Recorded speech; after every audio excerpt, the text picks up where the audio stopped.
It's hard to believe that it's been almost exactly 20 years since Pokémon Snap, the beloved spin-off game in the Pocket Monster franchise, first came out on the Nintendo 64.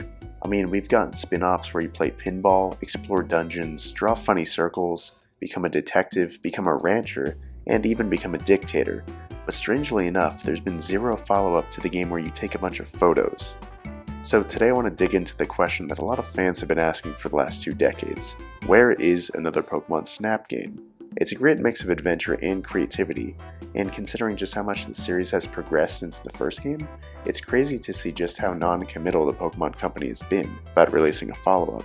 Just look at what game director Junichi Masuda had to say a few years ago. If they were to create another one, they'd probably need to come up with some kind of new invention to make it fresh. Of course, everyone thinks of the gamepad, but whoever made it would have to come up with something unexpected. Pokemon Snap was developed by HAL originally, which is now part of Nintendo. I'm the director at the Pokemon Company, and we're certainly not stopping it from coming out. So, they're not stopping it from coming out, but they also aren't starting any development themselves. So today I want to suggest a new Pokemon Snap game and dig into whether it could work or not for the franchise in 2020. Alright, so to start off, this game would probably be called Pokémon Snap 2, and it would probably be for the Nintendo Switch. I know, bold predictions so far. To start off, Pokémon Snap 2 would probably incorporate a lot more Pokémon than the old one. The OG Snap only had 63 out of 151 Pokémon, which is less than half of all the Pokémon that existed at the time. And I get there were limitations on the N64, but for this new game, they'd probably have to go big. And there sure is a whole lot of Pokémon to choose from now. They could even keep the same ratio of 40%, and still have about 375 to 400 Pokemon in the new game. And yeah, I don't know how realistic it would be to render unique models for almost 1,000 Pokemon, but hey, the Pokemon spin-off games are not developed by Game Freak, so the sky's the limit there. And considering the first Snap only had Red and Blue in the Kanto region to work with, now we have 7 more heavily themed regions, they can make some insanely fun levels in Snap 2. Imagine an Alola level that takes you around the perimeter of Melee Island. Imagine a Kalos level where you take photos of urban-dwelling Pokemon around Lumio City. Or imagine a Sinnoh level where you get to walk up the snowy summit of Mount Coronet. There's a lot of environments to work with here, so let's discuss the next main point I have in mind. The original Snap was a rail shooter game where your movement was only camera-based, where you progressed on a fixed track at fixed speeds. That may have been a hardware limitation, but it actually made the game really great. But now, with the Switch's advanced capabilities, it's tempting to dream about a new Snap game. One that takes advantage of the Switch's power through free roaming or even open world mechanics, especially when other photography games exist like the PS3's Africa that prove that they can be underrated gems with free roaming gameplay. So do I think Snap 2 should be open world? Honestly, no, I don't think it should be.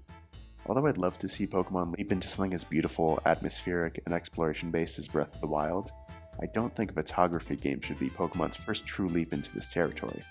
And that's not saying the concept of Snap 2 isn't good enough, but honestly for another reason entirely, which is my next main point. And that's the linear rail-based format of the original Snap game actually made it super fun, because levels were made into engaging, time-based puzzles. Like, remember using the Pester Ball to knock Magikarp into the waterfall and have it evolve, so you could get a shot of Gyarados? Ridiculous stuff like that was what made Snap fun. And sure, you could do all that stuff in a free-roaming environment where you controlled the speed of your journey, but Snap being on rails meant there were more stakes. If you messed up a shot or missed your Pokemon entirely, tough luck. You kept moving on the track and there was no way to redo anything, unless you did the whole level all over again. That pressure and limitation on your photography would be lost if you could just walk in any direction at any time. So because of that, I'm proposing to keep the track format of the game in the new installment. So, if I'm keeping that, it must have some new features, right? Obviously, we could get a lot more levels with new Pokemon and new regions, as I previously discussed, but why not provide subtle upgrades like levels that have branched paths and had ways to interact with the environment, so you get to choose which branch to travel down? Or even photography-based updates like zoom lenses, drone cameras to capture flying Pokemon, macro photography to capture tiny Pokemon like Joltik, or even challenges related to adjustable exposures, shutter speeds, and stuff like that, with different challenges earning you money to buy better cameras, or even different ones to accomplish different objectives. And this goes without saying, but with Switch Online, there would be a lot more opportunity to share stuff with friends for online leaderboards, or even just go on Twitter. People love to post stuff related to Sword and Shield's Pokemon Camp and even AR shots from Pokemon Go, So just think of how much sharing fun shots from Snap 2 on social media would be. So as you can see, there's probably plenty of reason to advocate for Snap 2. So the question remains, should it be done?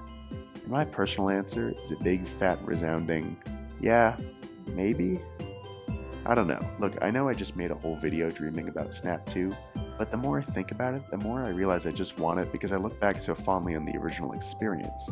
The polygonal graphics, the simple levels, there's a certain charm to it that makes me happy with what we got, rather than wanting more. Look at the other spin-off games like Rumble, where the original game had plenty of fun, but the sequels were really lacking. Same with the Mystery Dungeon games. The new ones like Super Mystery Dungeon or Gates to Infinity are never going to be as fun in the same way the original ones were.